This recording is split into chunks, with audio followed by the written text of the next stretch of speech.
S.T.E.M is back. What's up? Mike MFN Love in the place to be. Bow, bow, bow. Hope all is well with you. Welcome to another episode of S.T.E.M Research. You know what I just realized? I realized this a while ago, and it has nothing to do with multitracks or anything that this show is about. It's my chair, right? My chair isn't high enough. That much I know. But I didn't realize that there were different levels. Like this chair that I sit on to do this show, I stole from the kitchen. It's a high kitchen table chair. It's not a bar stool, and that's what I need. I need a bar stool. Bar stools sit high because bars are higher. And it's funny because everything that I'm set up on is the exact height of a bar. And I'm like literally sitting on 8 pillows, 8 pillows and a comforter to get higher to where I'm comfortable looking in the camera and I'm at the right height. So I just need to get a bar stool. But guess what? Bar stools are expensive, but there's some cheap ones. I found one for $99. So I like it. It has good reviews. Man, God bless reviews, right? Because it's like, I want to go to that doctor, but I read the reviews, and that one bad review was so telling, right? One bad apple spoils the whole bunch. So, this bar stool, and Father's Day isn't for a couple of months, right? Father's Day is like, June? Mother's Day, man. We got, when this show runs, yesterday would have been Easter. Yay. So, hope you had a good Easter. Hope your Easter Sunday was a good one. Welcome to Monday. It's S.T.E.M Research. Song, tracks, essential music, and a little bit of research. Actually, a lot of research. I dive deep into multi-track recordings of some of the greatest songs ever made. And I do a deep dive into not only the music, the instruments, the individual instruments, and the vocals, but you get a history lesson as well. History about the artist, history about what was going on in the world at that time, and even as me, an old guy, I get to talk about what I was going through and the music and how it shaped me as a kid. Because most of the stuff, I say 95% of the songs that we do on S.T.E.M Research came out when I was a kid.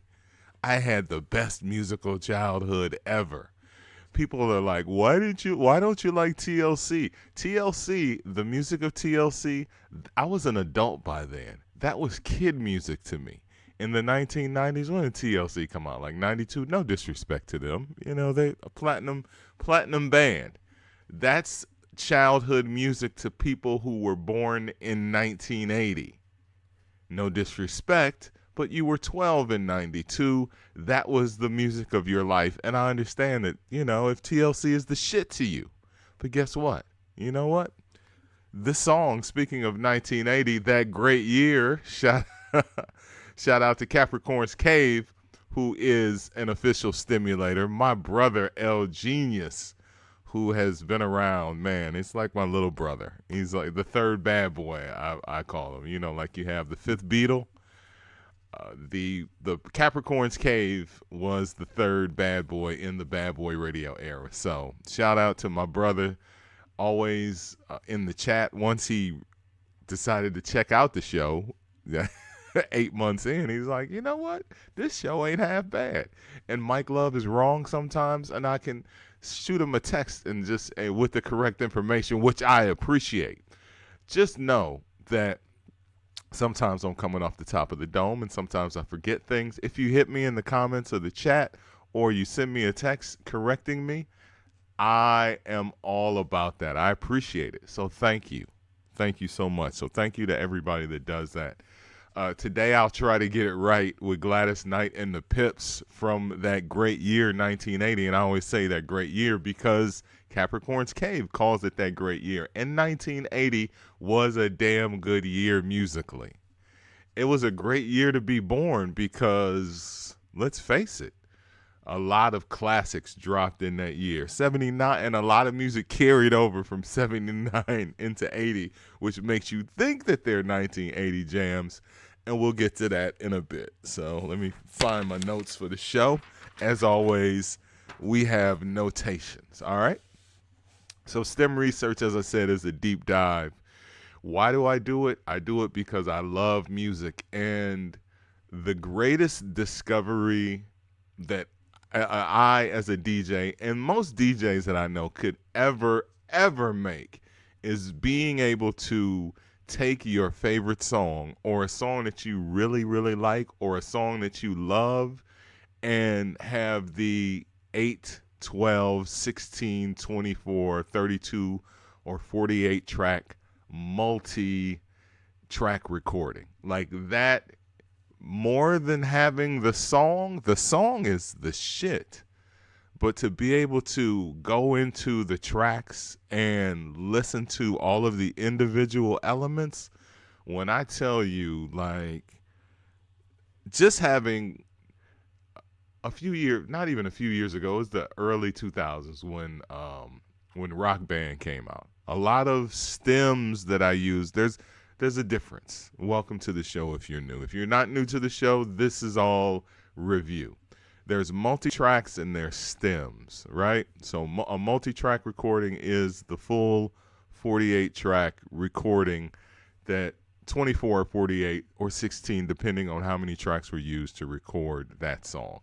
Stems are when you bounce those 48 tracks down to fewer tracks to make room for whatever it is you're making room for. Maybe I just want you to have 16 of the 48 tracks. So instead of there being 6 individual drum tracks, now there's 1. Instead of there being 8 different vocal tracks with high, medium, and low singing, now you just get 1 track. We bounce all of those vocals down to 1 track. High, mid, like tone, the singing in different ranges. So those are stems, right? And the Rock Band stems that leaked in the early 2000s, basically someone or some people went into the game Rock Band, and they found that you could solo the different tracks.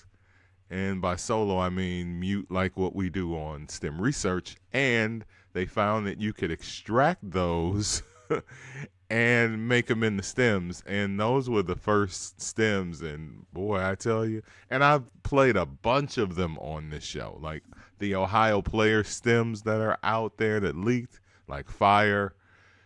Like those are Rock Band stems. A lot of the rock songs that I've played, like Led Zeppelin on this show, those are Rock Band stems. Those are not somebody finally got a hold of those studio masters.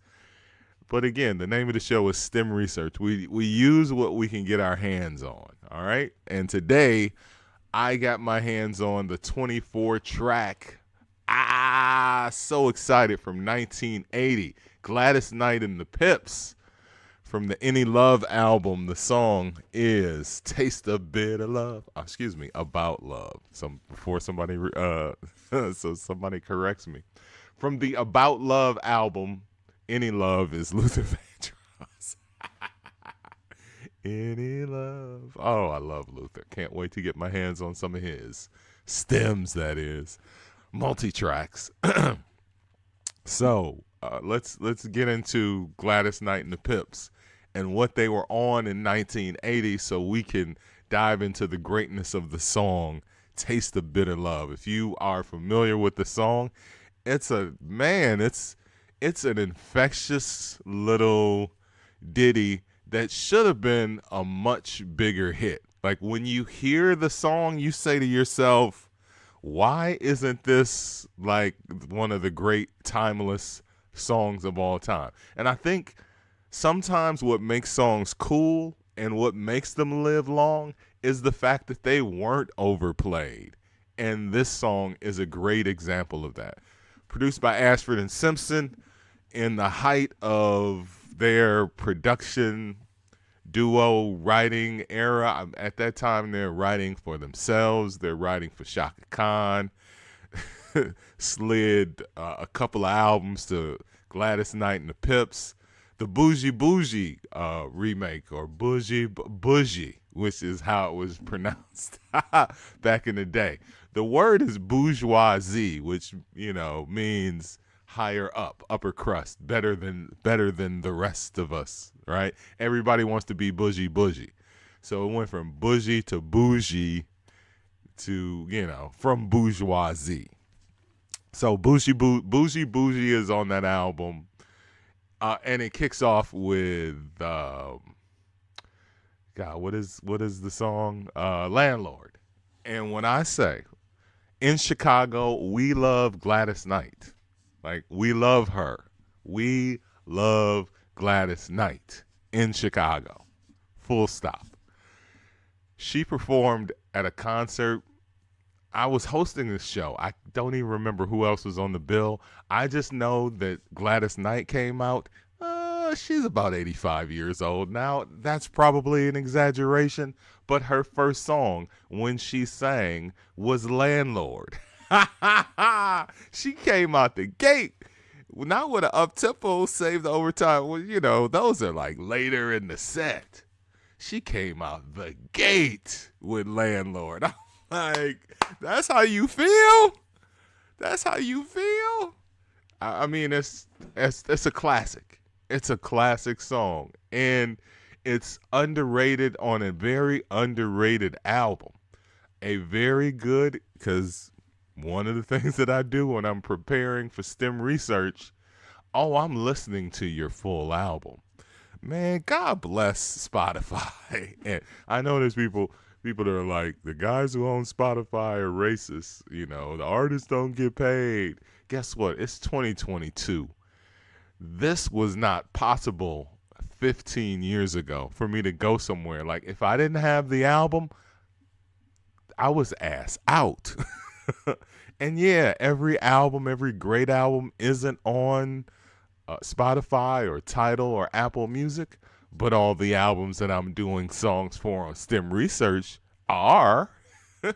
And 1980s About Love is a great album. It flows nicely.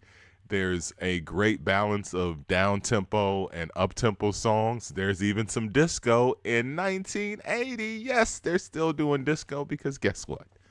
Disco is still alive. Bougie Bougie is an up-tempo disco song. There's one other. I don't remember the name of it, but I did listen to it on Spotify. A fast, up-tempo disco-ass song.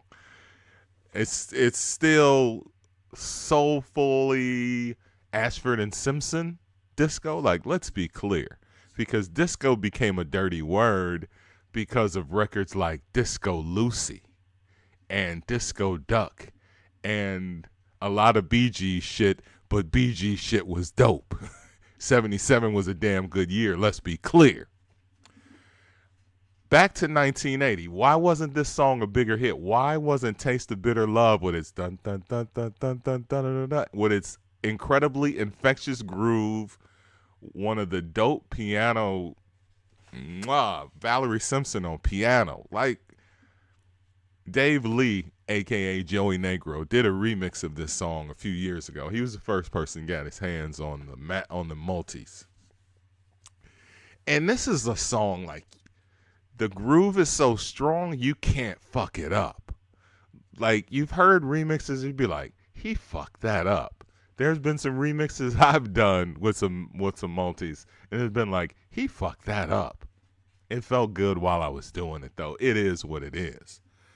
But it's such a groove, you can't fuck this record up. Like, if you have any sense of taste, it's such a groove. The groove carries it, and the groove infects you to do great work with it, and that's what Dave Lee, a.k.a. Joey Negro, did. So go find that on YouTube or one of the streaming services. I don't know if Spotify has his. Actually, Spotify does have a bunch of his extended remixes. They just started licensing his music to these streaming services, which is dope.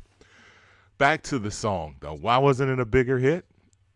It's 1980, baby. Some of the biggest, best, and baddest albums of all time were released in 1980. All right? Hotter Than July. Let me go down the list because that's what I do on this show. I was researching because I do say that a lot. I'm always looking at the songs on this show and I'm like, this song went to number 38 on the Black chart? That's it? Taste of Bitter Love? Bro, we love Gladys Knight in Chicago. That should have been a bigger hit, but guess what else came out in 1980? Hotter Than July by Stevie Wonder. Let me go down the list. First of all, I'll go down the list of number one black albums of 1980. All right? All of January, February, and half of March, it's Off the Wall, which came out in 79. Bam! Off the Wall by Michael Jackson is number one on the Black Album chart from January 1st all the way through March 15th. A monster. We know it's a monster. The Whispers by The Whispers, the album with And the Beat Goes On. Oh, come on, bro. Sound of Los Angeles? I can respect that. That's absolutely a number one song, and it's timeless. Light Up the Night by the Brothers Johnson came out in 1980. That's the album with Stomp. Duh. Go All the Way by the Isley Brothers came out in 1980. The Isleys gonna give you an album every year. Some years they did too. What was on that album? I gotta look it up because it just don't Say Goodbye. And Here We Go Again. Here We Go Again, which is one of their longest, bestest steppers records. And Don't Say Good. Dun, dun. I was just listening to Donuts and JD just snapped with that. He snapped so hard with that. Let's Get Serious and Jermaine came out in 1980. Let's Get Serious. Jermaine Jackson dropped two albums. Let's Get Serious, which is basically a Stevie Wonder song that Berry Gordy was like, please give Jermaine Jackson this song so he can eat. And like anytime I hear Let's Get Serious, I was like, man, Stevie gave away, bro. There's YouTube footage of Stevie Wonder singing Let's Get Serious because that's a Stevie Wonder song, and they just took him off and put Jermaine on it. Period, hands down. But we're going through why 80 was such a big year and why Taste of Bitter Love was not that big of a year. Also, that Jermaine album, that's the album with You Like Me, Don't You, which is another big record in Chicago, a Steppers classic. One thing is true, I noticed you like me, don't you? Forget about it. That was one of the songs that I was like, man, there's this Jermaine Jackson when I lived in Milwaukee. Shout out to the Mill. Shout out to the Crib. But Chicago is everything for music. Chicago, New York, D.C., Detroit, it's L.A., Atlanta. It's just a major market thing. It's nothing against my hometown. But I was always like, there's this Jermaine Jackson song that came out on this album, and you can't find it because this was before they put it on any CD. And it was like, man, it was the shit when it was out. And it was like, nobody ever played it until I got to Chicago. And it's like, this song is fucking everywhere. And I'm like, yes.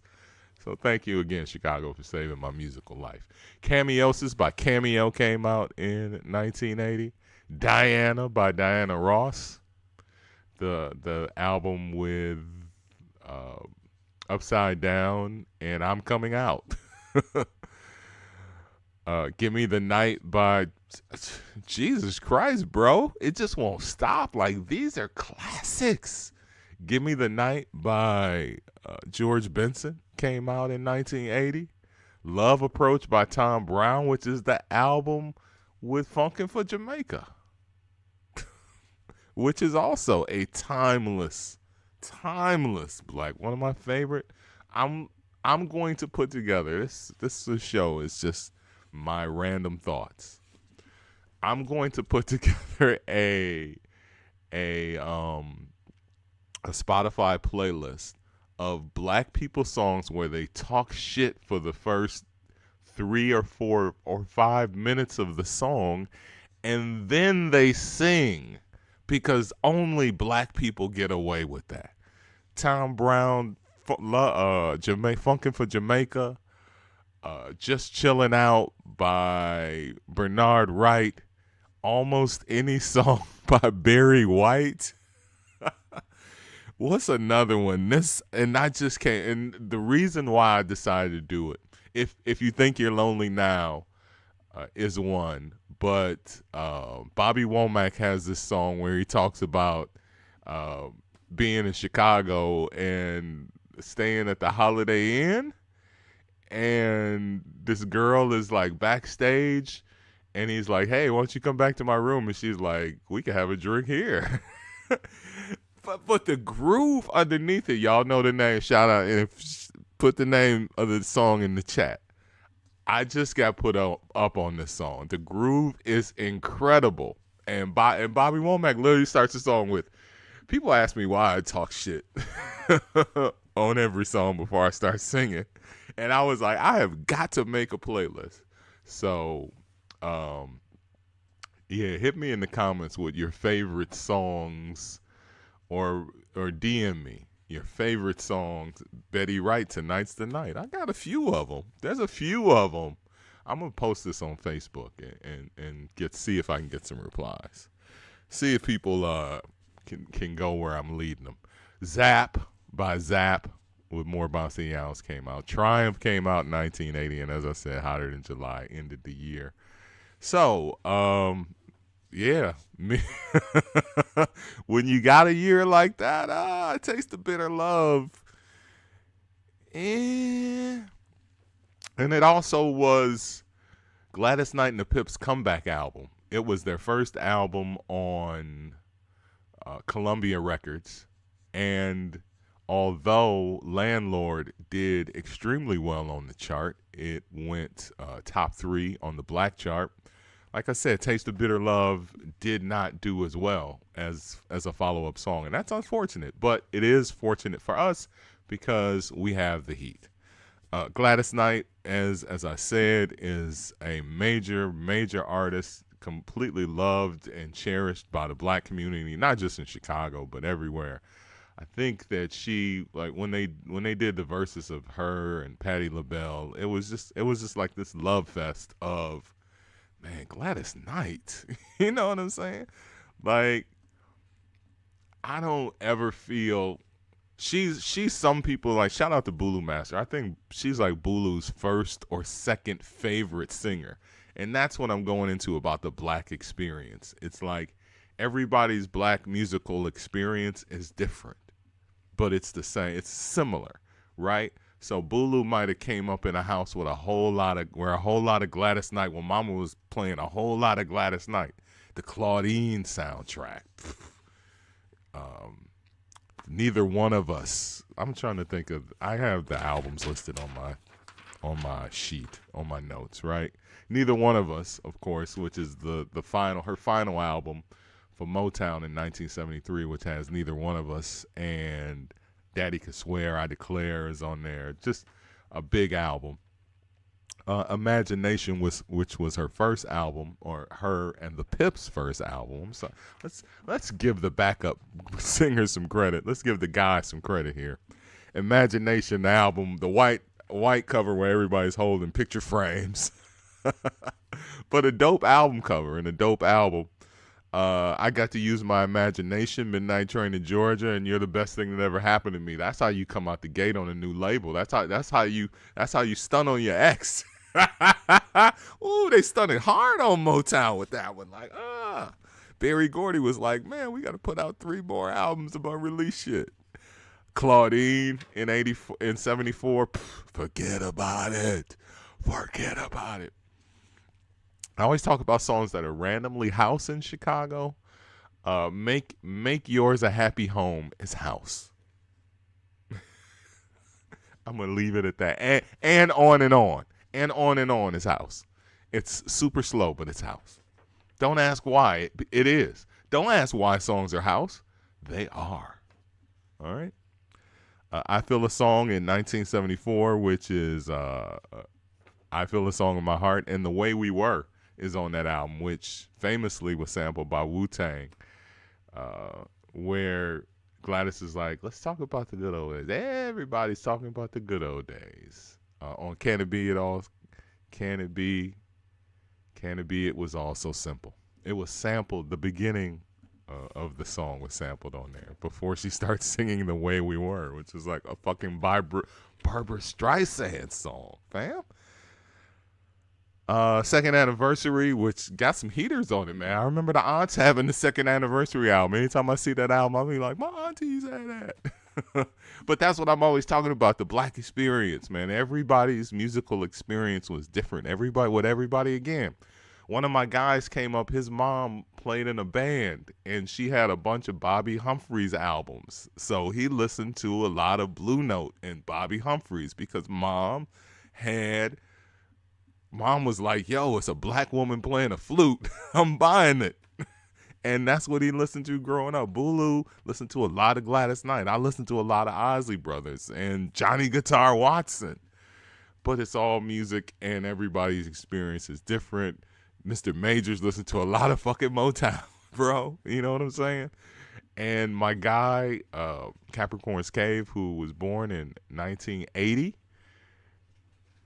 trumps everybody. He was born in 80 and knows everything about everything. God bless him. Shout out to everybody, the Stimulators. I saw y'all in the chat because, of course, I record the shows.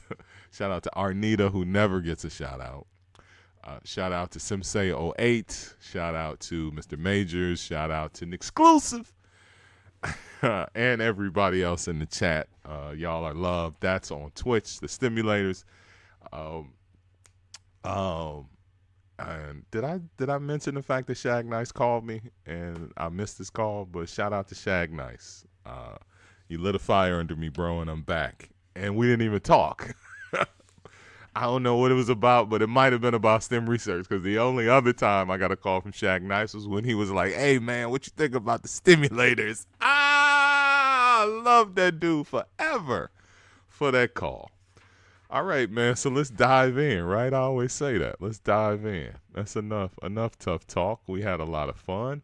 I love just chatting, right? That's why this show is under Just Chatting, because I'm a chatty patty. And I love talking about the music, man, and how it affected me growing up. All right, let's scroll. Let's really scroll through there so we can get rid of the black popping up on the screen. I don't know why it does that, but it does. All right, so we have the 24 tracks of Taste of Bitter Love. And there are a lot of incredible instruments. As I said, Ashford and Simpson, but it's 80.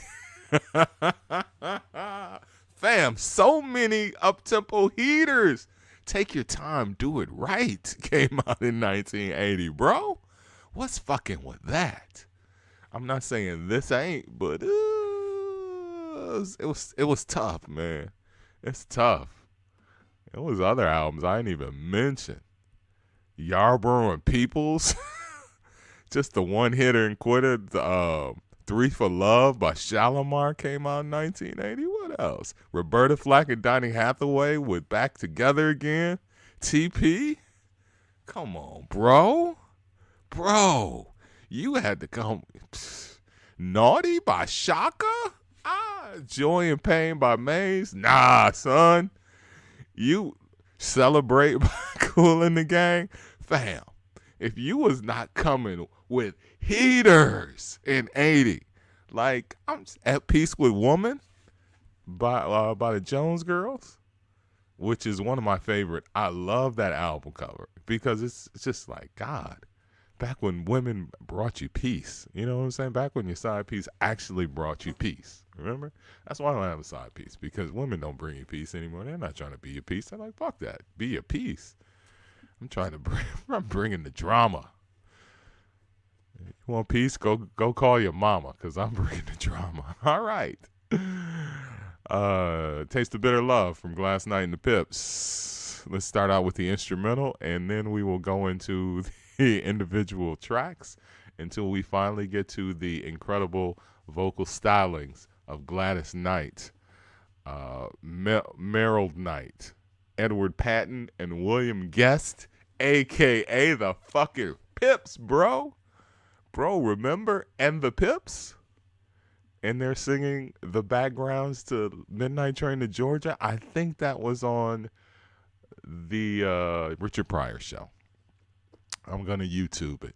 And the Pips. The Pips put 2 albums out in the 1970s. The Pips. I didn't pull those up on on Spotify because I was not ready for that. I was not ready. I did not know the Pips did solo albums, and I didn't care because come on, man. The Pips without Gladys Knight? It's like Harold Melvin without the Blue Notes. You'll never go platinum. All right, let's go into the song after that high note. Here we go. STEM research. We have an amazing count in on this one as well.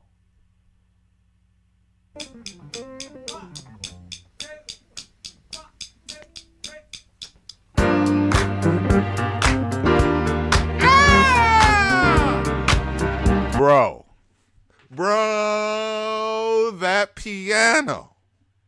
Fam, Bulu would be like, I know, Mike Love, I know that was a lot of heat that you ran down for 1980, but this song deserves to be in the discussion of greatest songs released in 1980.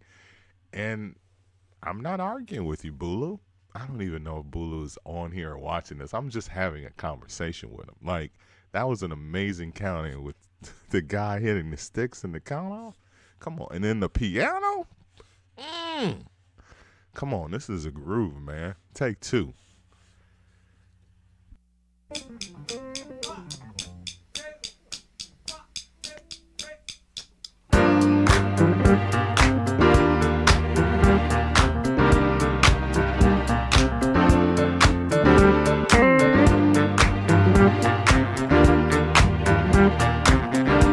That bass work too. Come on.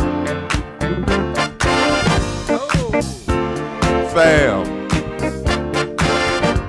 This shit goes super hard.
Just know I'm dancing.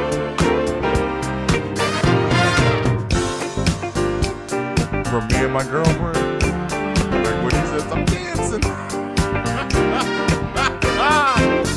Greatest Jay-Z ad-lib of all time. Because you can't even imagine Jay-Z dancing. Let's back to the song.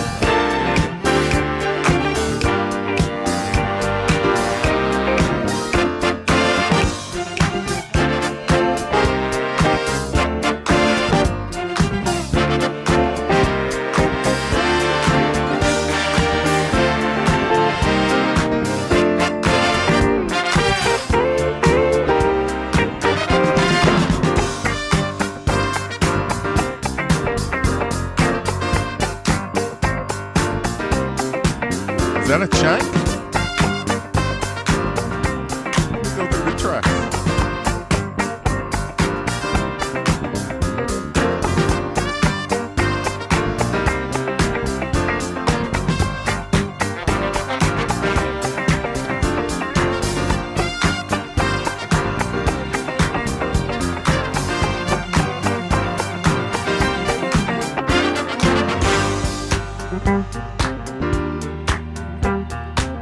Damn, this groove. This right here. Like, you can loop that up and I can just listen to that for like 58 minutes.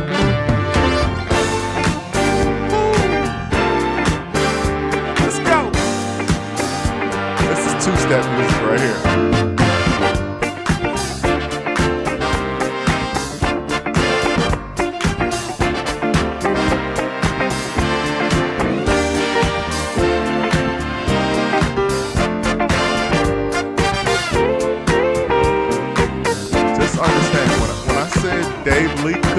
Could not fuck this up.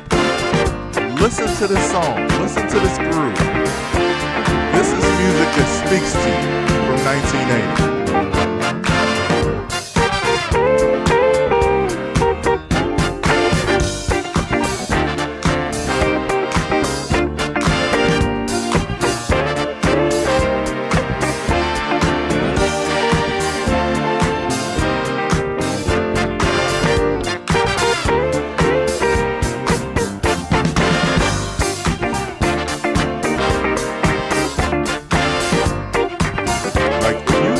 Half a pulse, and they were like, remix this. You can't fuck this up. Like, you know what? I like the guitars, I like the bass, the piano, the horns. Let's leave it all in. There you go.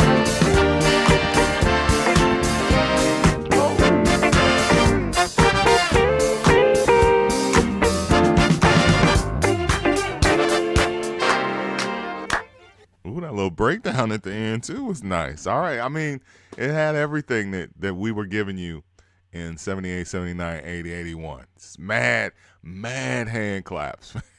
Like, we was some clapping motherfuckers in the boy.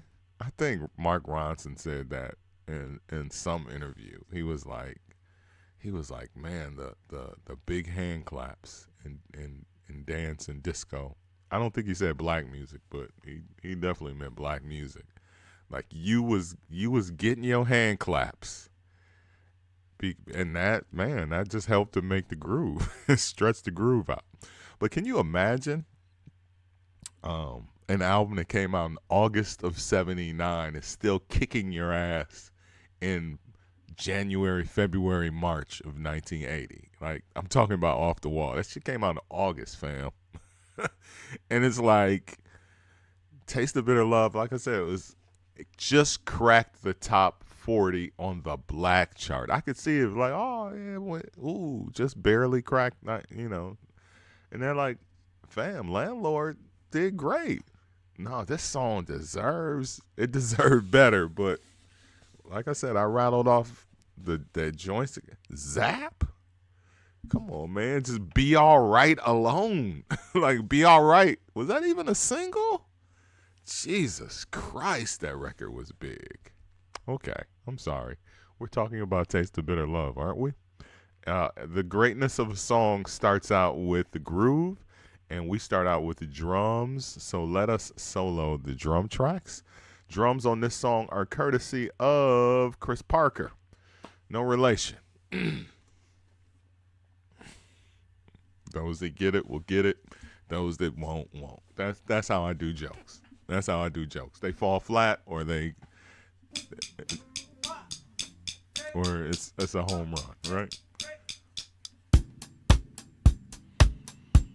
He starts out with a nice, simple little two-step. I like that. I like the two-step intro. Shout out to, again, Ashford and Simpson, man. Nick and Val did they thing with this one, bro. All right. Now we have the groove kick in, but, and again, this is a two-step classic, you know.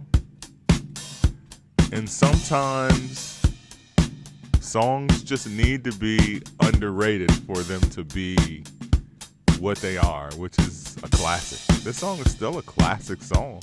It's still a groove. It's still highly respected in cities that respect good music, right? Cities like Chicago. And I know it's one of Bulu's favorites. Like, he used to beat this shit up on the mix. Bulu Master did this 5 o'clock mix when I was on 106.3. I did the afternoon show back when I was in radio. And man, he used to kill this record in a good way. And I remember when I saw that Joey Negro was doing a remix of it, I was like, Bulu. I think I messaged him or I posted on Facebook. I was like, Joey Negro's doing the extended version of Taste the Bitter Love. Bulu, you got it. I don't know what it sounds like. But he did it justice, bro. He did it justice. Okay, these drums are clean.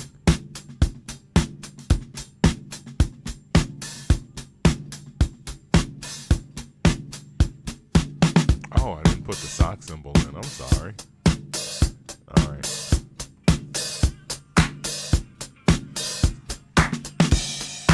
I'm sorry. Let's stem it up.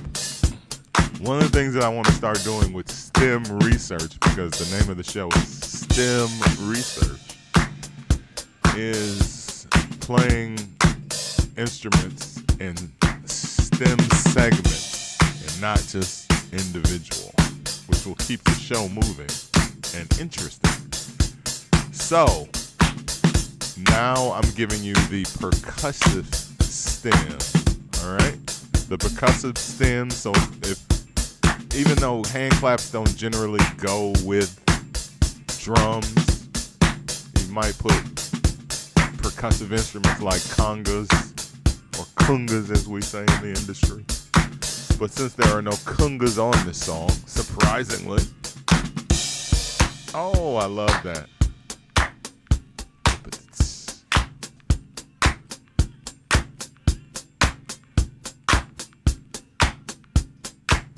There's that clap, that black clap that's in everything. Come on, drummer. Come on, Chris Parker.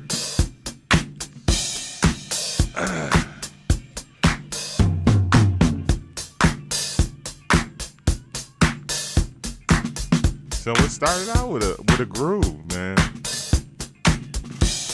And the drummer is understated. He's in his lane. He knows the job, right?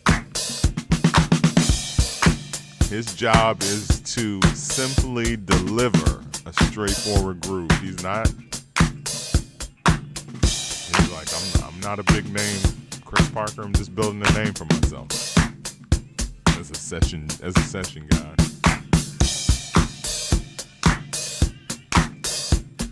But yeah, I threw the hand claps in there. It's hand clap OD, which stands for overdrive, which means they really pumped it up in the studio so it could be heard, because it wasn't nearly as loud. So anytime you see the letters OD, it doesn't mean overdose. It doesn't mean we're overdosing on hand claps.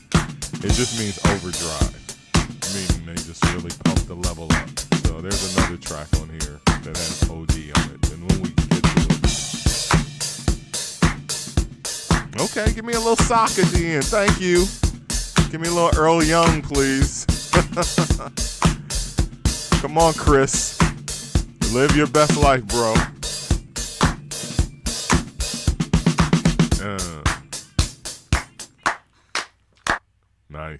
Nice. All right, so we start out in a good place. We start out in a good place with the drums. Straightforward. Chris Parker giving us a straightforward drum. All right, so let's go next to the guitar stem. And guitars, of course, would be guitar and bass, because you know what a guitar is? It's a guitar. You know what a bass is? It's a guitar. It just plays a different tone, right? So we're going to start doing guitar and bass together because we're stemming them up. He's doing something different. We'll see how that works, right? And, of course, while it's playing, I'll just kind of bounce back and forth. Because I'm always like, how do I keep the show more interesting? And when I'm watching the shows, I'm like, aha, play as stems. So we'll play all of the keyboard parts together, All of the, yeah, you'll get it. You'll get it. You'll get it. If you don't get it, you'll get it. And you should get it.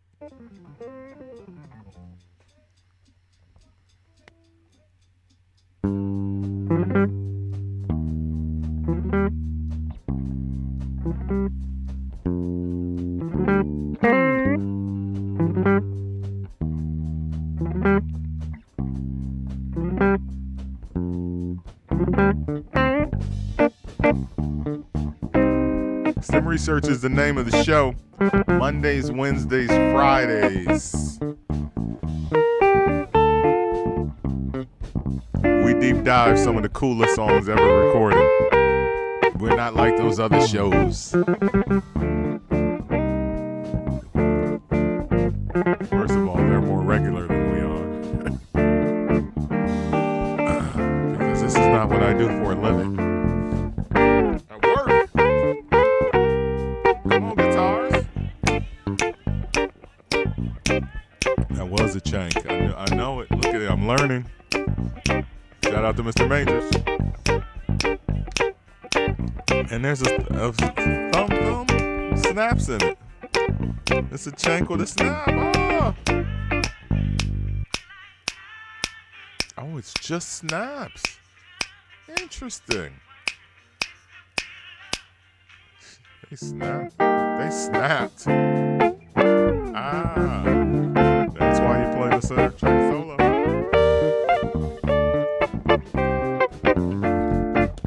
Crazy. Like, why is it doing that? So it goes back and forth between guitar and finger snaps on that same track. Look. And they had to overdrive that. That's why you hear Gladys singing in the back. Come on, bass. All right, who's on bass? That would be Francisco Centeno.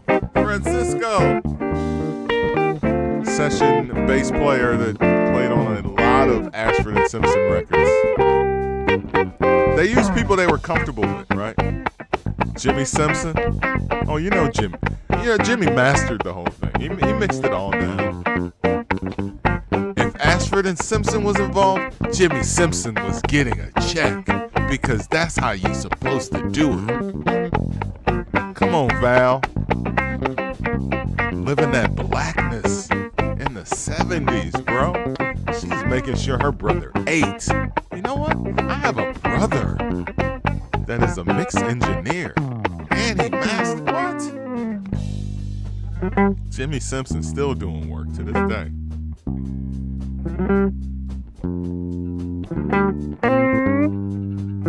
Ooh. Oh, come on. This is why this is a missed hit, right? It's a hit. Let me back that up. I'm sorry. You know, I don't usually back up instruments. You know, I back up vocals and all that other good stuff.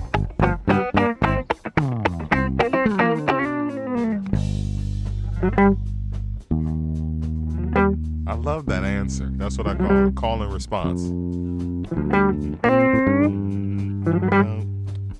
The bass and guitars talking to each other. I love that. Beautiful. Mwah.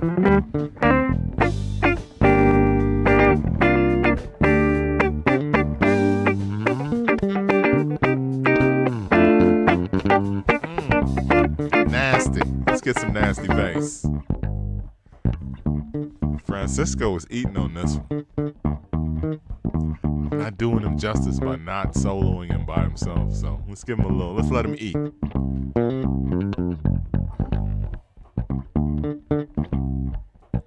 Francisco Centeno.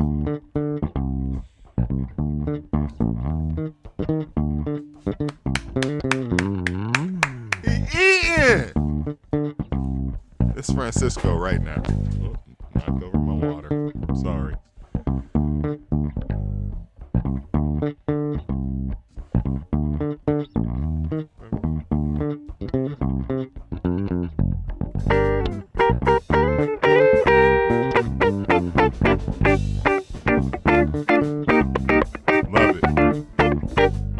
Bass and guitar talk.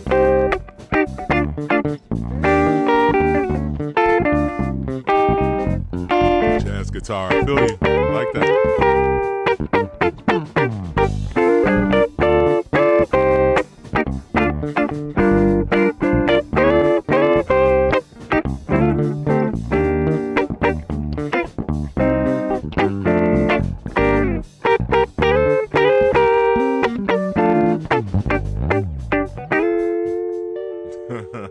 Nice. On guitars, Eric Gale on guitar, and as I said, Francisco Centeno on bass. The guitar stem, bass guitar, and man, Francisco was eating, bro. That bass is a big part of this song. All right, it is time for the horn stem. That would be baritone saxophone. I'm just now, it's the STEM research effect. That they always have the something effect in our world that we live in, right? So the STEM research effect for me is obviously hearing songs differently, and it should affect everybody. And if you have a STEM research effect, meaning like Miss Aima would say, and I love her for saying this, like STEM research has me listening to songs different. Bro, I could cry because I'm a Pisces and I'm super sensitive. So when people say things like that, it like really touches my heart. Like it takes a heart. I got a heart like the fucking Grinch, bro. My heart is 2 sizes too small. But when people say shit like that, fam, I feel that in my soul. So that's the STEM research effect for her. It's like, she's like, I listen to songs differently now. I hear songs differently. For me, the STEM research effect is not just like I have so much more respect for Motown, but the different levels of sax playing, like baritone, tenor, and alto sax. I still can't listen to them and tell which is baritone, which is alto, and which is whatever tenor. Like Mr. Majors can, though. He'll be like, that's a tenor sax, because Mr. Majors plays an instrument. So shout out to him. And the jazz station, I've been wanting to shout out 90.9 in Chicago is the greatest jazz station since the heyday of jazz stations in the 70s and 80s. Like, they play some incredibly good shit. But the girl that's on middays, because this is what I listen to at work, it's like she's like on tenor saxophone. You know what I'm saying? On baritone sax. Like, she's just rattling the shit off. Like, it, and because they don't put that in the credits, like they don't say so and so played tenor sax or so and so played alto sax. Like, you gotta know that when you hear it. So baritone means it's not somebody singing on this track. It's a baritone saxophone. You have your bones track, which is trombones. Reeds is another way of saying instrument, like playing an instrument, like reeds is horns and trumpets. All right, so this is the reeds stem, all of the horns together. I'm gonna taste the bitter love, right? So let's go.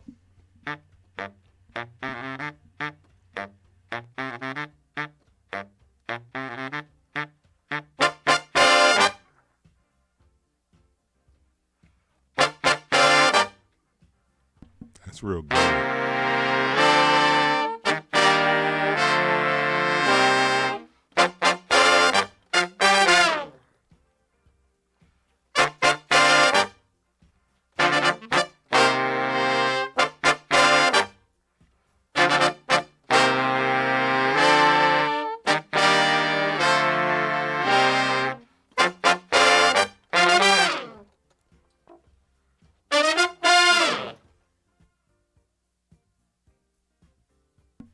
Horns arranged by our guy Paul Reiser.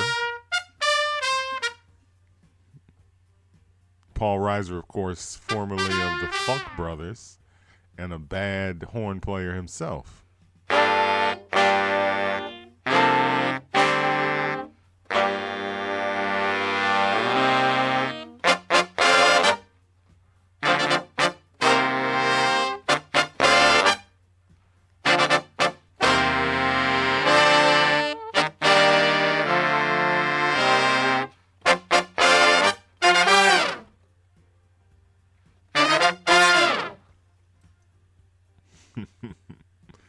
That's a groove, man, even with just the horns. Come on, trumpets. Trumpets are the announcing instrument. Right? That baritone sax is sticking out. It's heavy.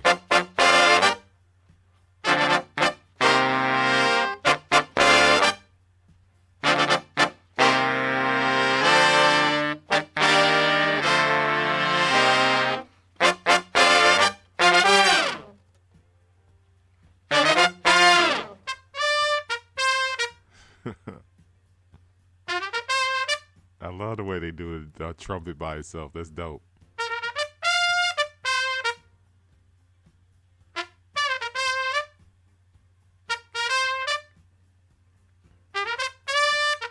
Okay, horn solo. I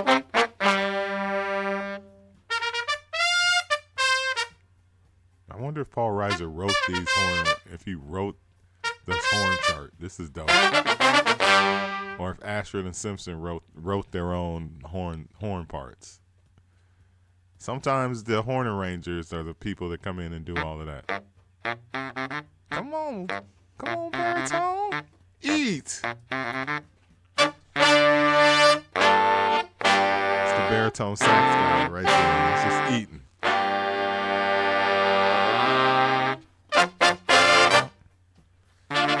All this would be handled by keyboards today if the song was made.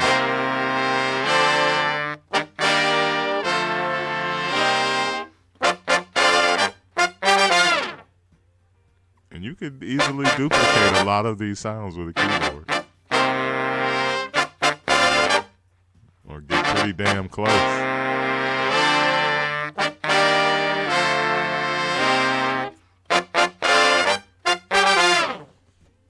S.T.E.M research.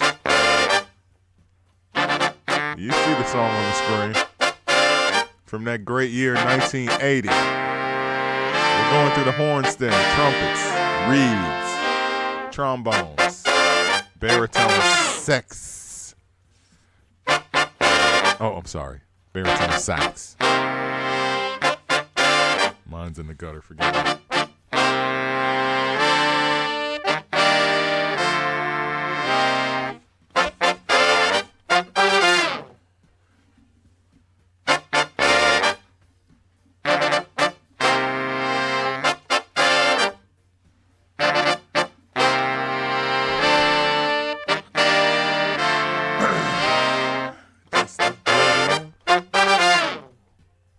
I'm back.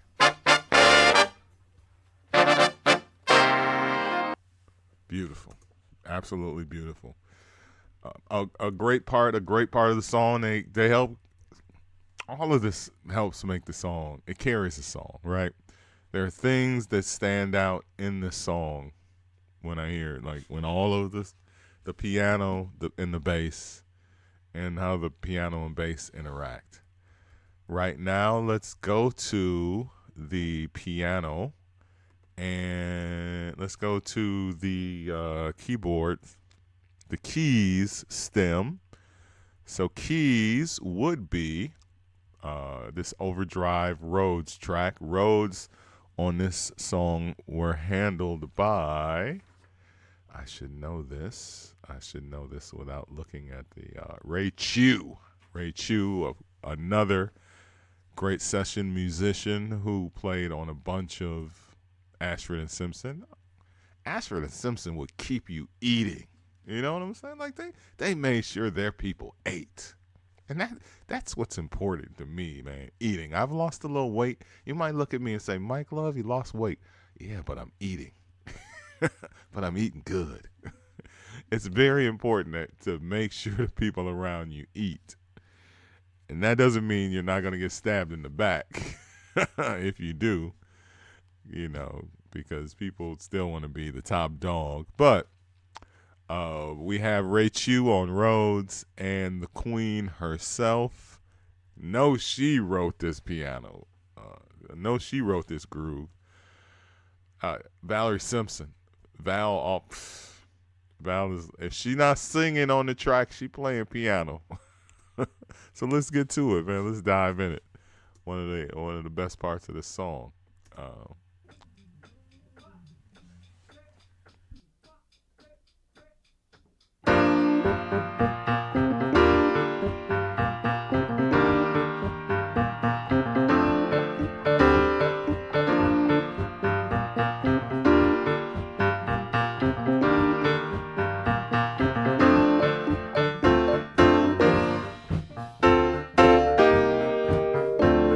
Listen close, you can hear the Rhodes.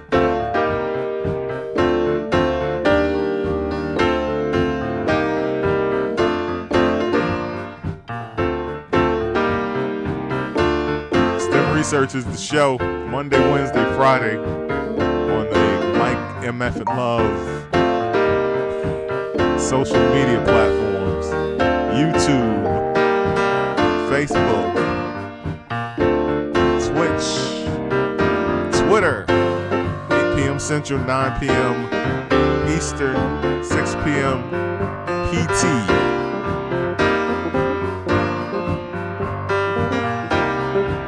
Come on, Val.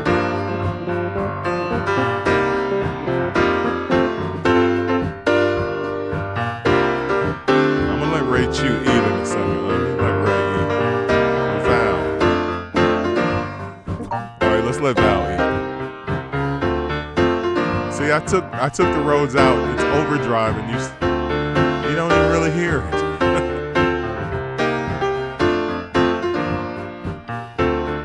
Just see Val at the baby grand. She sounds like she plays a grand or a baby grand. Like this is a piano. Like she is not at like some you did. Like she's at the Beethoven joint with the thing with the stick holding it up. I don't know what none of that's called. With the thing with the top, with the hood up. I'm gonna knock my water over again. She's playing at the big joint with the hood up, with the arm, with the hood holding the hood up like the fucking car. The hood of your car, but the piano.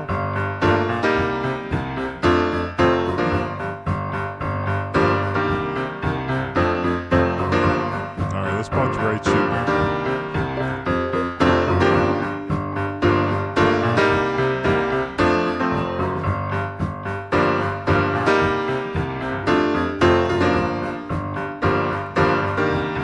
Valerie Simpson plays the piano through an entire song.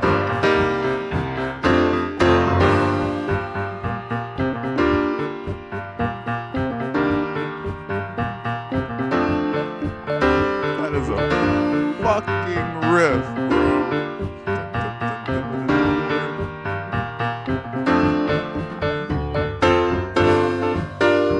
Like if I'm Lincoln Val, I'm cussing out Michael Jackson.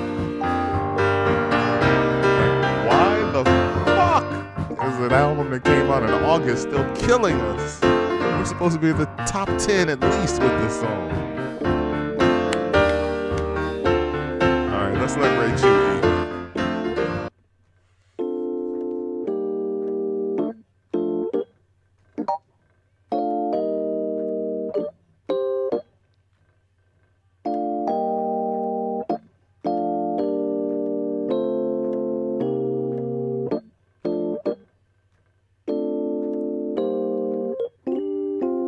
I feel like the Rhodes is just kind of there to accentuate what Val is doing on the piano. He's not trying to overplay her. He's just keeping it real straightforward. And that's how you keep eating. Because guess what? Val Simpson is the boss. She cuts checks. Or she at least brings you to the studio so Warner Brothers can cut the check. So you don't outshine the master.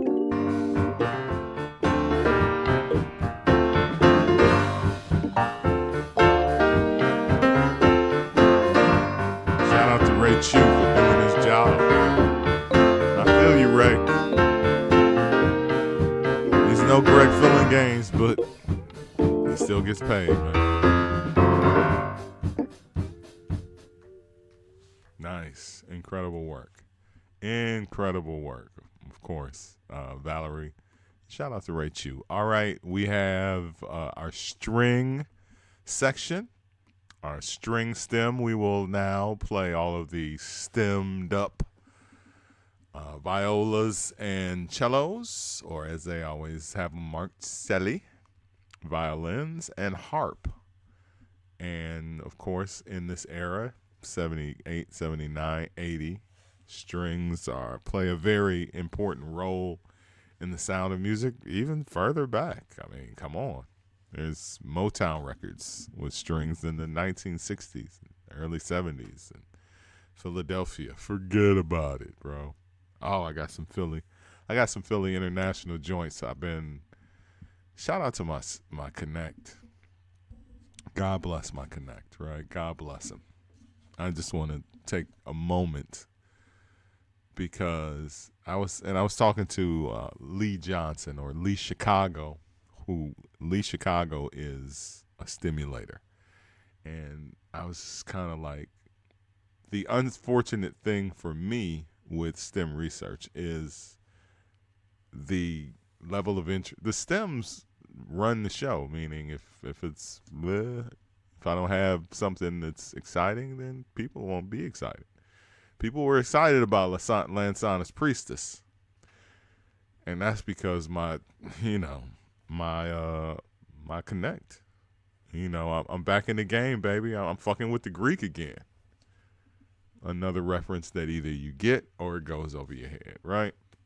I'm fucking with the Greek again. So my Connect right now is the Greek. All right? So he's blessing me, and yeah, if you're a high level, I'm like a low to mid level guy. I'll just say low. You know what I'm saying? I'm like Bodie when it comes to strings. I'm out to stems and multis. I'm Bodie, okay? I'm not, but at least as a street worker, the dope is coming from the Greek, and that's what matters. So I'm selling the best dope on the street because the main guys are like, I've had Taste of Bitter Love since 2014. Okay, you had it for 8 years. That's great. It took me 8 years to get it. It's all good. But I just wanted to drop that because I'm an idiot. And again, this is that kind of show. It's a nerd level show. I'm doing nerd level references. You get them or you don't get them, and we move on. So let's move on to the string stem. All right, this should be great.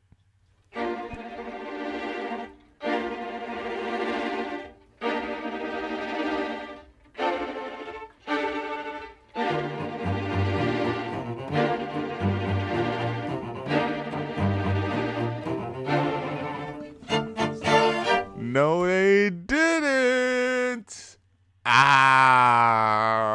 Yes. Thank you, strings, for playing along with Val Simpson and giving us that extra. All right, let's take that back.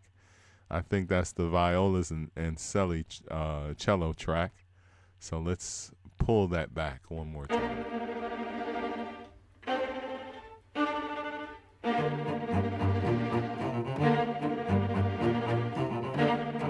Nasty. All right, okay. I just needed to hear that soloed. And we'll do that from time to time, even though we are now playing tracks as stems to kind of run through it, right? My attention span ain't you know, the best in the world. All right, so let's take it from the top one more time. All in.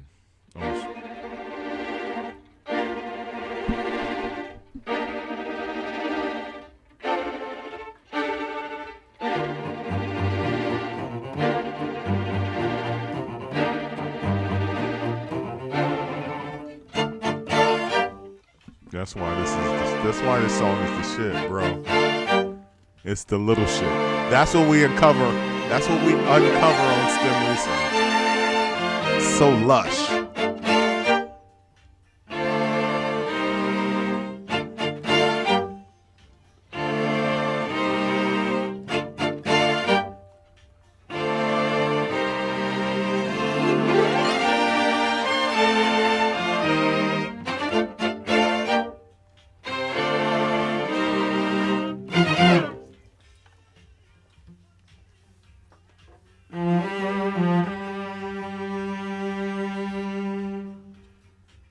That chart is off the chain.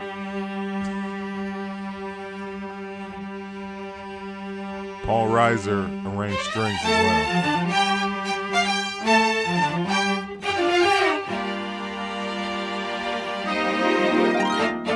Come on, harp. Let the harpist eat too.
Strings, take a break. All right. Now go get a bite to eat. Go get something to drink. We'll let you guys know when we need you again. Oh, I got to give credit where credit is due to 1980s. Oh, there we go. 80s Gladys Knight and the Pips. They gave you heat as well, man.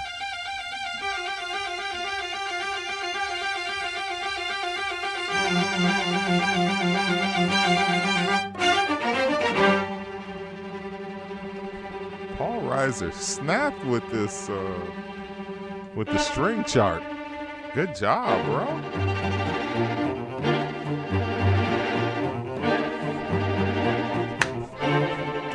I need the hand claps. I need the hand clap with this. Come on. I hope you don't mind.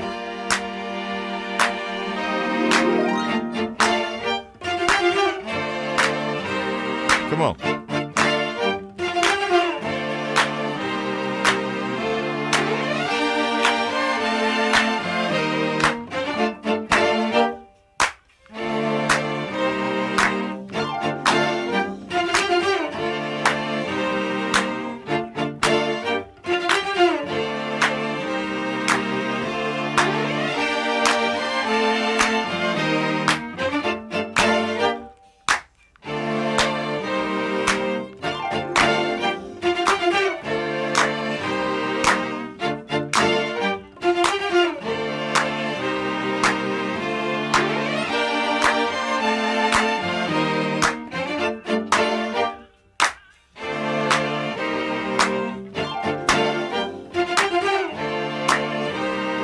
Told y'all, man. They could have never had me doing hand claps in the studio. I'm off key because I'm doing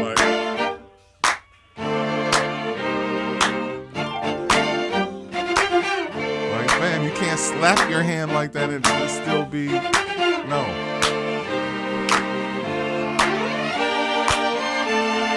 I do it like that.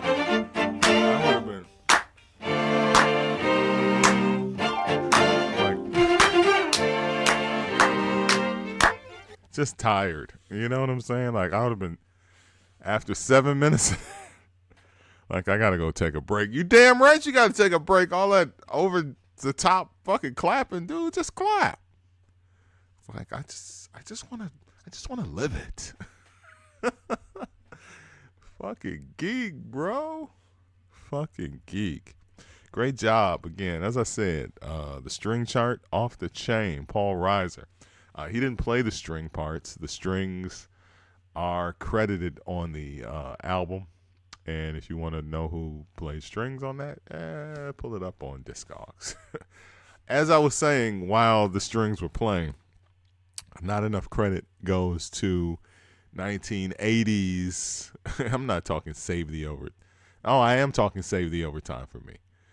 The song that I was thinking about was just Love Overboard. No, MCA level. No, I'm not talking those days. I'm talking You're Number One in My Book, which is top 5 Gladys Knight and the Pips. We Can Fight. If you can find me. Save the Overtime for me, just randomly 5, 4, 3, 2. I used to dream in the 1980s. This is how bizarre I am. Like I knew one day I would do a show like this because when the song, this is a random Mike Love story, right? So in 1983, when the Visions album was out and the song Save the Overtime for me was popping, I used to think they should do a remix where they take out all the music and it just starts out with the singing and it goes, here we go. 5, 4, 3, 2, 1, overtime, like it's an NBA basketball game, and then go into the song. I promise I had a remix in my head in 1983 where just the vocal played, and there's no version of it where just the vocals play. I was STEM researching it up in 83, making my own remix of Save the Overtime for me.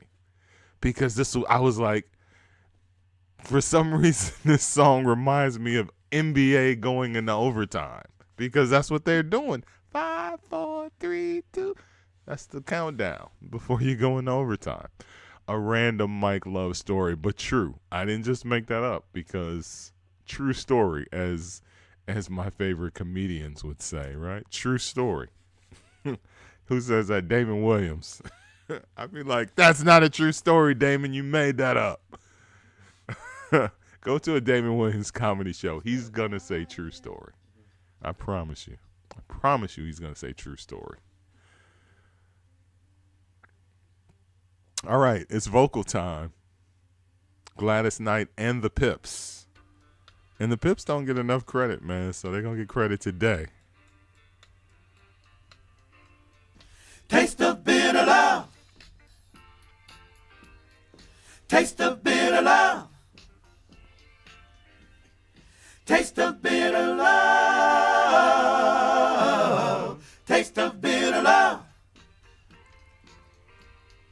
Taste of bitter love. Come on. Taste of bitter love. Let me just say that nobody mm-hms on a song in the history of black music better than Gladys Knight. Nobody. Her hms and mm-hmm. The warm-ups before she gets into her shit. Fam. The best in the game. She can just do She does it on every song. I'm going to back it up after this plays and just give you her doing the mm-hms to let you guys know she's the goddess of that. Taste of bitter love. Taste of bitter love. All right, so we're going to back it up right now. Right before the song starts. Okay, so let's take Bubba out.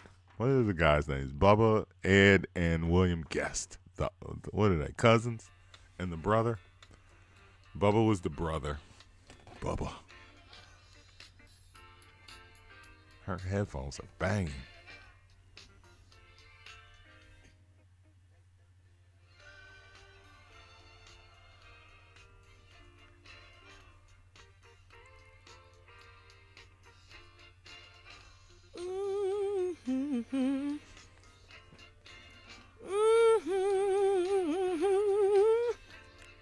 Oh, I noticed. I listened to a lot of music in my lifetime, and nobody warms up with the mm-hms like Gladys. Bulu, you feel me? I can't feel for you or tell you what to do. It's something you've got to understand. It's out of my hands. Sorry won't do. I'm begging, please. It won't be through with you until you're on your knees. You feel like crying. You feel like dying. Sorry, this time it's not the sweet wine. Taste of bitter love. That's what you got. Taste of bitter love.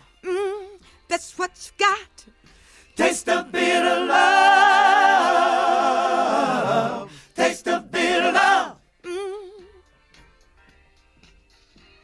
Till now your life's been sugar and spice. Cloudy days were something you never knew. Lucky you. It's funny how the tables turn. It's a hard pill to swallow, but I guess you had to learn. You feel like crying. You feel like dying. Sorry, this time it's not the sweet wine. Taste of bitter love. Ooh, that's what you got. Taste of bitter love. Ooh, that's what you got. Taste of bitter love. Taste of bitter love.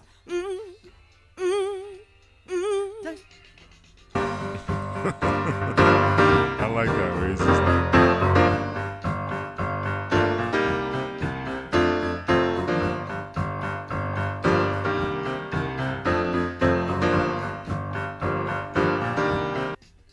break. It's giving you a little something to eat on the break. All right, we let the band groove. These guys got to stay in the studio through the whole thing. You can hear them. You hear them breathing.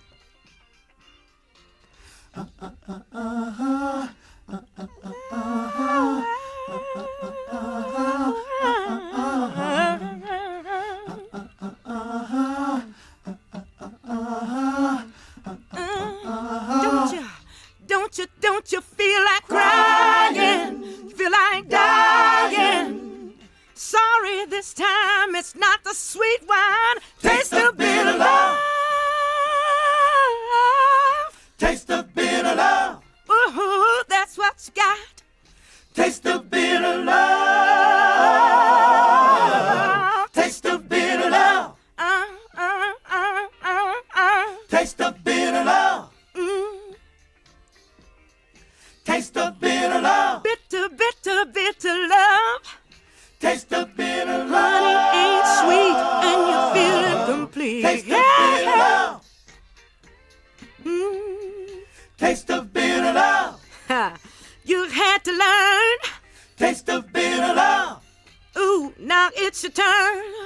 Taste of bitter love. Bitter, bitter, bitter, bitter, bitter, bitter love. Taste of bitter love. Come on, Gladys. Taste of bitter love. Give us the signature. Give us the Taste signature. of bitter love. We're bringing it Taste back. of bitter love. We're bringing it back. Taste of bitter love. She's eating. Taste of bitter love. Bitter love, Gladys bitter right love, bitter, Taste bitter, of bitter bitter love. Got a whole forkful in the studio just eating. Taste of bitter love. Taste of bitter love. Now you see. Incredible. Absolutely incredible vocal performance by Gladys and the Pips. All right. So as promised, and Gladys night was, and I argued, I remember a bit of a back and forth with Marcus Chapman because on the Soul Train TV show, it was like a mini series, but it's stretched into 2 seasons. I don't know if it went past that because I never watched the second season because I love Soul Train, greatest black TV show in the history of televised television. The Wire is the greatest TV show series, but Soul Train is the greatest show in the history of television, period. But their first major artist that they got after they moved to Los Angeles was Gladys Knight. Gladys Knight and the Pips. Like Gladys Knight said, like, I'll be on the show. Like he could, like Don Cornelius couldn't get anybody to commit, anybody big, and I was like, Gladys Knight wasn't an A-lister, and I was like, she was B at best, and that's just because of my personal Gladys Knight prejudice. Like I personally do not give Gladys Knight the credit she deserves. She has, I don't hate on her. She has hits. She has heat. She has songs that I love. But for some reason, there is nothing about her that ever stood out as a star to me. To people that love Gladys Knight, it's the opposite. Like, fuck you, bro. Like, you fucking crazy? It's fucking Gladys Knight. like she's one of the ones, and she is. And I have to give credit where credit is due. So we bring it back, play the track. And but the point was that Marcus was like, nah, man, she was definitely an A-lister in the time that she was on Soul Train, and she was. This was like, I think, Midnight Train to Georgia or something, which is 73, or it had to be before that. Probably before that, I'm not sure. But I wanted to give credit before I forget, because I'll forget in my notes. If you want to pull out and if you want to do a deeper dive into some Gladys Knight and the Pips, the second anniversary album from 1975. It's on streaming services, and it's got some heat on there. Like, they have a lot of songs that are not hits, but if you like listening to music, like, you know what, I'm just gonna discover something. The second anniversary album is like an album. I remember I remember seeing that album at my aunt's house. Like, aunties love Gladys Knight and the Pips. At every end there's a beginning. The Pips, Gladys let the Pips eat on that one, and they ate good. Like, they ate good, like plates for three, full plates, and a plate to go, with the wrap on it, just really just gonna take my good plates. Like, they ate like that. So, but we are talking about the Queen, Gladys Knight, so let's uncover her vocal track.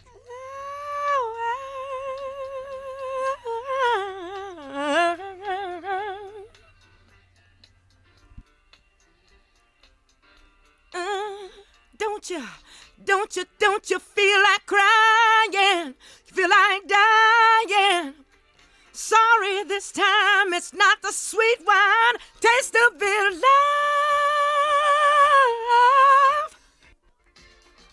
Ooh, that's what you got. Taste the bitter love. Taste the bitter love.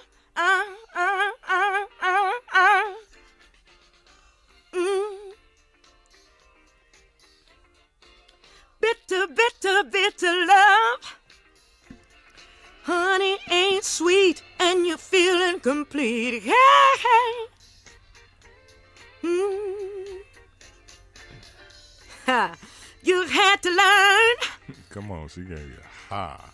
Ooh, now it's your turn. Bitter, bitter, bitter, bitter, bitter, bitter love.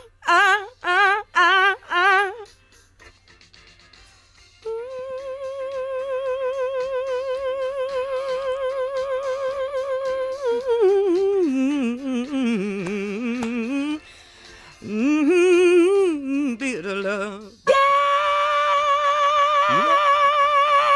Yeah.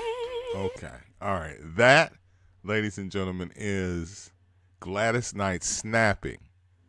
And for me, and this is the reason why, like, I have this Gladys Knight prejudice, is she just wasn't big over the top Aretha Franklin. Like, this is what I grew up. Like, I grew up with Aretha and Shaka.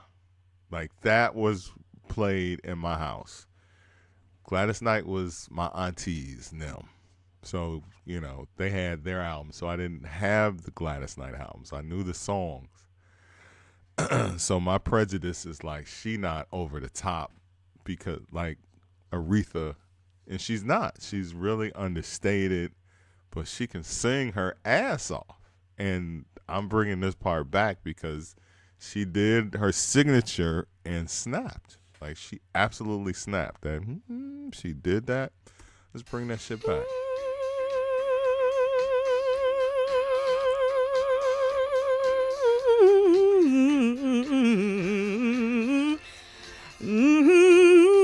Bitter love. Yeah.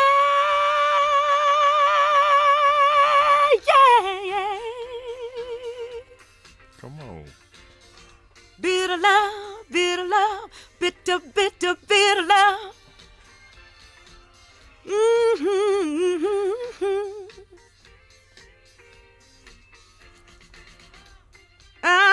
Now you see. Nice. That is it, man. Credit where credit is due. Go listen to a lot of great black singers from the 1970s and the 60s, of course. Pip started out in the 1960s on Motown. The soul record label, man. The light purple with soul. Back in the days. And they hated being on soul. They wanted to be on straight up Motown. If they put you on one of the subsidiary labels, it was like death, because it was like saying that that's the type of music you did. So Marvin Gaye, the Supremes, they were on Motown. And fucking Stevie Wonder was on Tamla, but he made that shit work, didn't he?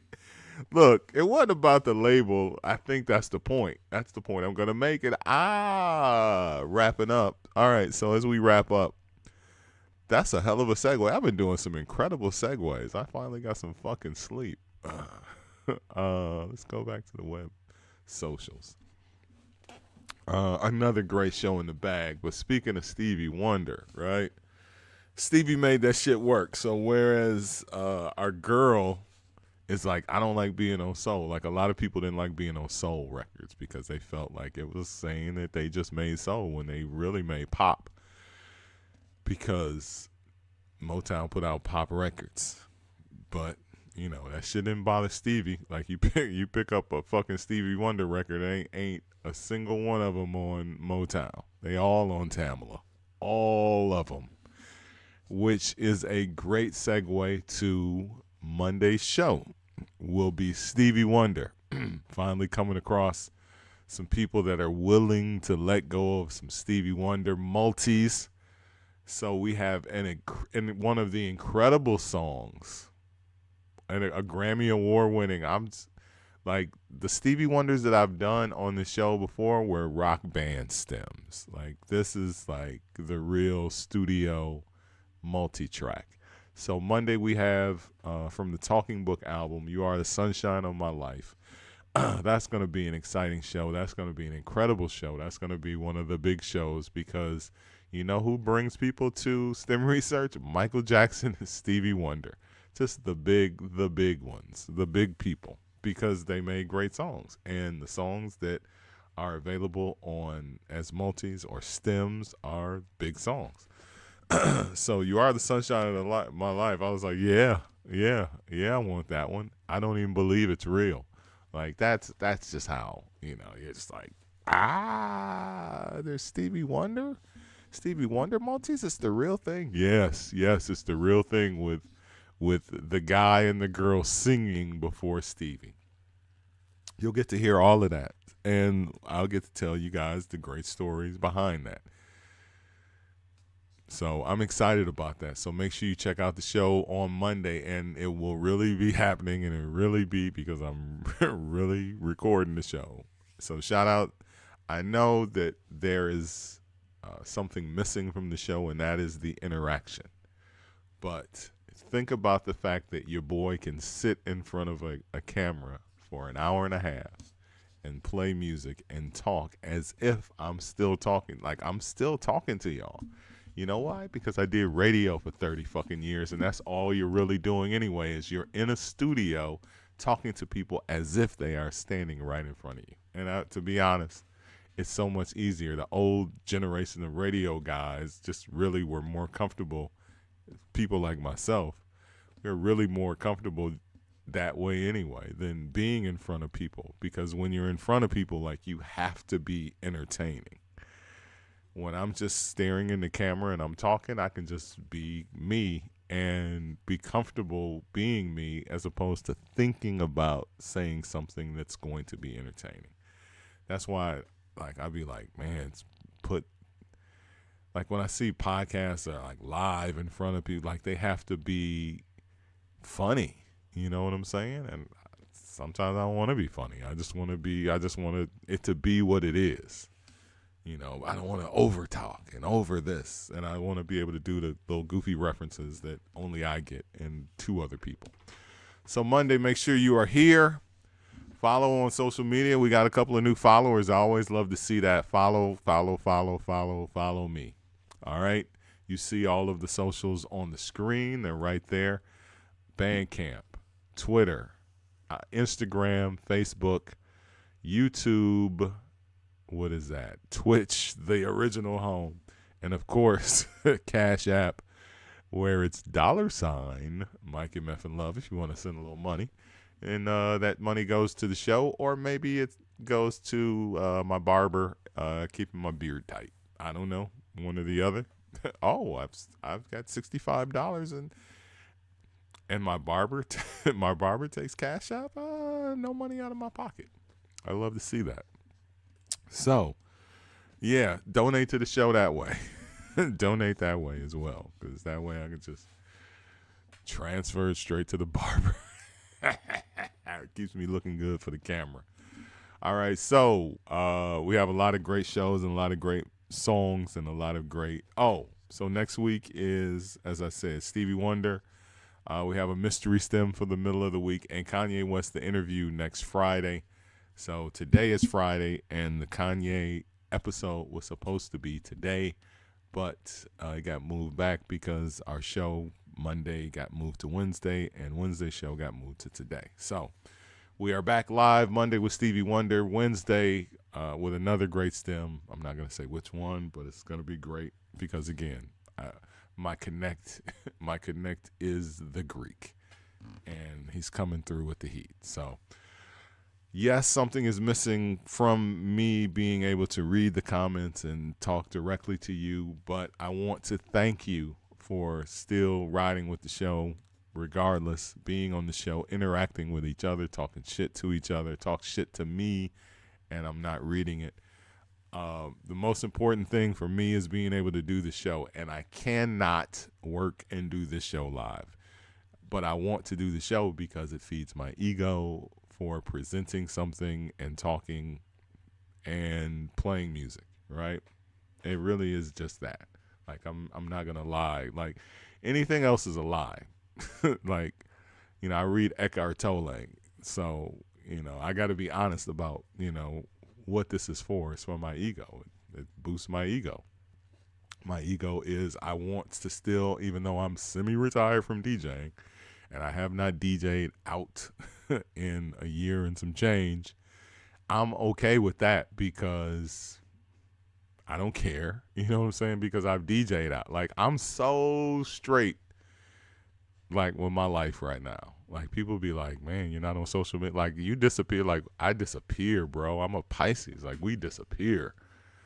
But I be so good. But people be like, I'm just checking on you. Just making sure you're whatever. Like, you're straight. People feel like when you disappear, like, you're not straight. And I be so straight. Bro, I be so straight. I'm straighter than I've ever been. Pause. So mark it on your calendar, Monday. You Are the Sunshine of My Life from Talking Book from 1971, a number one pop song, a song that garnered a Grammy, and some people consider, no, actually it's not the first, it's the second album. People don't consider the Wonder album to be the first one, but we'll talk about that on Monday. We'll get into that Monday. Where does Stevie Wonder's classic period start? I say it starts in 71. Most people say it starts in 72. we'll talk about that. So join us on the show, STEM Research. Once again, thank you to you. As we used to say in the old days of radio, thank you to you, and you too. Taste the Bitter Love will go down as another great episode of STEM Research. Because when the music speaks to me, it speaks to the entire show. All right, so. Next Friday, as I was saying before I interrupted myself, Kanye West, the interview, where I go through and STEM research a 45-minute conversation that I had with Kanye back when he was on The Verge in 2003. And never before heard a one-on-one interview with myself and Kanye West. All right? This was before Slow Jam's video dropped, before The College Dropout, before Yeezy, before he was a star. It was right after Through the Wire and the initial buzz of the album was starting. Wasn't even getting money for Def Jam, still didn't even believe in him at this time. So it'll be a genius level deep dive into what his mindset and what my mindset as a super stubborn Pisces was in 2003. So you don't want to miss that. Next Friday, right here on STEMmy Stems. I hope you guys had a great Easter. I hope you got all of the Easter bunny eggs and marshmallow rabbits that you could stand. I hope all of your chocolate bunnies and Easter egg hunts went well. What are the other pagan rituals tied into the death and resurrection? I should have said Resurrection Sunday like the Saints. Man, I hope you're resurrecting Sunday. I should have said all this at the top of the show. Oh well. Sometimes when the jokes come to me is when I serve them up. All right. So post Resurrection Sunday, hope it went well. Resurrection Sunday. The Saints will not say Easter, boy. You can tell. You can tell who's a saint and who's a heathen like me. Be like, Happy Easter. Resurrection Sunday. Play that pagan Easter shit on this. Oh, I'm sorry. I'm a saint. Thank you to everyone who watched the show. Thank you for continuing to support. Thank you for taking this journey with me. Have a good one. Class is dismissed.